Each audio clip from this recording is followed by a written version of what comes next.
Good morning students. आज का हमारा फोर्थ क्लास का हिंदी का पहला लेसन है मातृभूमि।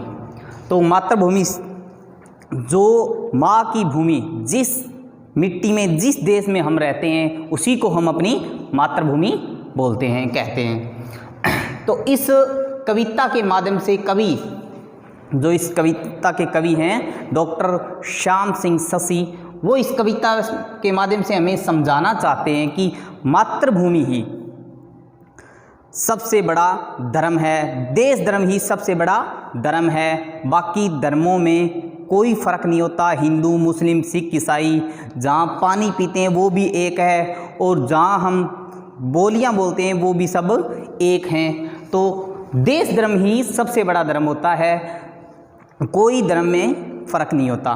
तो इस कविता के माध्यम से कवि कहना चाहता है मातृभूमि भारत से बढ़कर कोई स्वर्ग नहीं है, यानी कि जो मातृभूमि हमारी भारत है उससे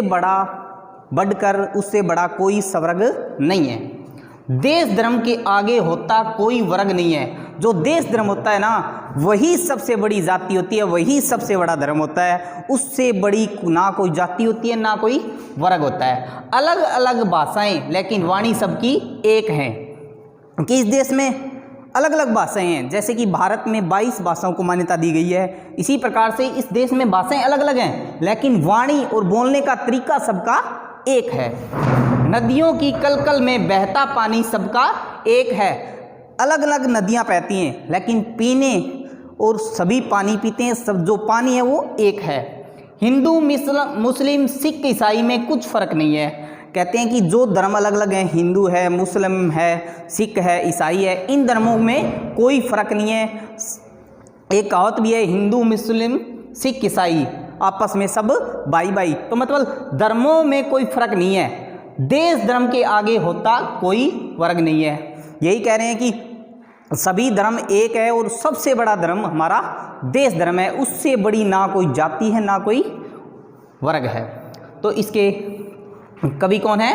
डॉक्टर श्याम सिंह शशि। तो आज का हमारा जो होमवर्क गृह कार्य रहेगा फर्स्ट लेसन का वो है शब्दार्थ। तो मातृभूमि जन्मभूमि, जैसे कि मैंने आपको बताया था कि जिसमें हम रह रहे हैं, जिसमें हमने जन्म लिया है वही हमारी मातृभूमि होती है। वाणी स्वर, बोलने का तरीका या हम जो बोलते हैं वो। नदी सरिता, वर्ग जाति, फर्क अंतर। तो ये आज का हमारा होमवर्क रहेगा शब्दार्थ का। Thank you.